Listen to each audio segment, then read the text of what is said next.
আসসালামু আলাইকুম ভিউয়ার্স, আপনারা সবাই কেমন আছেন? আজকের পর্বে আপনাদের সঙ্গে শেয়ার করব খুবই লোভনীয় দুর্দান্ত স্বাদের আমড়ার কুরমার রেসিপি। এই আমড়ার কুরমাটা যারা এখনও ট্রাই করেননি, আমার রেসিপিটা ফলো করে ট্রাই করবেন। এই আমড়ার কুরমাটা ঘ্রাণটা এতটা লোভনীয়। আমি রান্না করতেছি আমড়ার কুরমা। আমার ছেলেরা বলতেছে যে আম্মু তুমি ডিমের কুরমা পাকাচ্ছ। আমি বলি যে না, এটা আমড়ার কুরমা। ছেলেরা বিশ্বাসই করে না, বলে যে এতটা কেন ঘ্রাণ বের হয়েছে। তাহলে চলেন আপনাদের সঙ্গে শেয়ার করি, আপনারা এই রেসিপিটা ফলো করে একবার হলো ট্রাই করবেন। আমি 6টা আমড়া নিয়েছি, আপনারা চাইলে বেশিও নিতে পারেন। আমি আমড়া 6টাকে ভালো করে ছুলে নিয়েছি, দেখতেই পাচ্ছেন কোথাও সবুজ অংশ নেই, সবুজ অংশ থাকা যাবে না। এখন আমি একটা ছুরি দিয়ে মাছ বরাবর ফালি করে নিচ্ছি। মাছ বরাবর একটু ফালি করে নিলে দেখা যাচ্ছে যে মশলাটা আমড়ার ভিতরে একটু ঢুকে যাবে, খেতে ভালো লাগবে, ফ্লেভারটাও ভালো আসবে। আমি এভাবে সব কটা আমরা ফালি করে নিব। মাছ বরাবর ফালি করে নিয়ে আমি আমড়াগুলোকে একটু সিদ্ধ করে নিব 2 মিনিটের মতো। সিদ্ধ করলে যেটা হবে, আপনার আমড়ার যে টকটা আছে সেই টকটা একটু বের হয়ে যাবে, টক ভাবটা থাকবে না রান্না করার সময়। এখন আমি একটা প্যান নিয়েছি, প্যানে দিয়ে দিচ্ছি 2 টিস্পুন ঘি। আমি ঘি দিয়েই রান্না করব। আপনারা যদি চান তেলও ব্যবহার করতে পারেন ঘির পরিবর্তে। আমি নিয়েছি 2-3টা এলাচ, 2টা দারচিনি, 2টা তেজপাতা আর লবঙ্গ নিয়ে এখন একটু হালকা নেড়ে চেড়ে নিয়েছি। আর দিয়েছি আমি 2-3টা পেঁয়াজ কুচি 2-3টাকে আমি হালকা গোল্ডেন কালার করব। হালকা গোল্ডেন কালার করে নিয়েছি। এখন আমি দিচ্ছি 1/2 টেবিল চামচ জিরা বাটা, 1/2 টেবিল চামচ আদা বাটা, 1/2 টেবিল চামচ রসুন বাটা।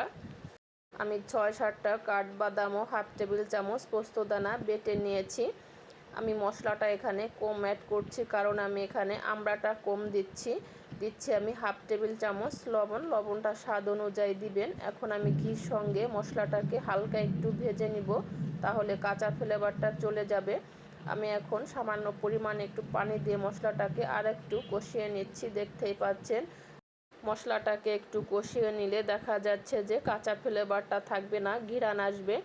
এখন আমি আমড়াগুলো দিয়ে 5 মিনিটের মতো মশলার সঙ্গে ভালো করে কষিয়ে নিব। আমড়াগুলোকে আমি মশলার সঙ্গে কষিয়ে নিয়েছি। এখন পরিমাণ মতো একটু পানি দিয়ে আর একটু আমড়াগুলোকে কষিয়ে নিব। এতে করে যেটা হবে, আমড়ার ফ্লেভারটা ভালো আসবে, ভিতরে মশলা ঢুকে যাবে। এখন আমি দিচ্ছি 125 মিলি দুধ, অর্থাৎ 1 পোয়া। আমি এই দুধটা দিয়ে ভালো করে একটু নেড়ে চেড়ে ঢেকে দিব। ঢাকনা তুলে মাঝে মাঝে একটু নাড়া দিতে হবে, তা না হলে দেখা যাচ্ছে যে নিচে লেগে যেতে পারে। যেহেতু আমি দুধ দিয়ে রান্না করতেছি, আপনারা যদি চান নারকেলের দুধ দিয়েও রান্না করতে পারেন। নারকেলের দুধ দিয়ে রান্না করলে ফ্লেভারটা আর একটু ভালো আসবে। ঢেকে দিয়েছিলাম, বলক উঠে গেছে। আর খেয়াল রাখতে হবে, আমড়াটা যখন রান্না করবেন তখন মিডিয়াম টু লোতে জাল দিতে হবে, হাই স্পিডে দেওয়া যাবে না। এখন আমি দিচ্ছি 3-4টা কাঁচামরিচ আর কিছু কিশমিশ। এগুলো অপশনাল, আপনারা যদি চান তাহলে এটা স্কিপ করতে পারেন। এখন আমি ঢেকে দিয়ে 5 মিনিটের মতো জাল দিব। দেখতেই পাচ্ছেন, দেখলেন তো কত সহজে আমি আমড়ার কুরমা রান্না করে ফেললাম। কি আমড়ার কুরমাটা দেখলে লোভ হয় না, জিহ্বায় পানি আসে, খেতে ইচ্ছা করে? তাহলে আপনারা বাসায় একবার হলো ট্রাই করবেন। এখন দিয়ে দিচ্ছি আমি 1/2 টেবিল চামচ চিনি। আপনারা যদি চিনিটা পছন্দ না করেন তাহলে স্কিপ করতে পারেন। হয়ে গেছে, এখন আমি নামিয়ে পরিবেশন করে নিব। দেখতেই পাচ্ছেন একদিকে আগুনের তাপ, অন্যদিকে রোদ্দুরের আলো, দুটা মিলেই একাকার হয়ে আছে। আমড়া রান্নাটা এতটা টেস্টি হয়েছে, আমার ছোট ছেলে খেয়ে বলে যে আম্মু সেই স্বাদ সেই মজা হয়েছে। ওকে আমি যে কোনো জিনিসই রান্না করে দেই না কেন, ও খেয়ে বলবে আম্মু সেই স্বাদ সেই মজা। রেসিপিটা আপনাদের কাছে কেমন লেগেছে, ভালো লাগলে কমেন্ট করে জানাবেন, আর বেশি বেশি করে শেয়ার করবেন, লাইক করবেন। আর যারা এখনও আমার ইউটিউব চ্যানেলটিকে সাবস্ক্রাইব করেননি, চ্যানেলটিকে সাবস্ক্রাইব করে রাখবেন, পাশে থাকা বেল আইকনটি প্রেস করে রাখবেন। আমি যখন ভিডিও আপলোড দিব সঙ্গে সঙ্গে নোটিফিকেশন পাবেন, আপলোড ভিডিওগুলো দেখতে পারবেন। ভালো থাকবেন, সুস্থ থাকবেন। আল্লাহ হাফেজ।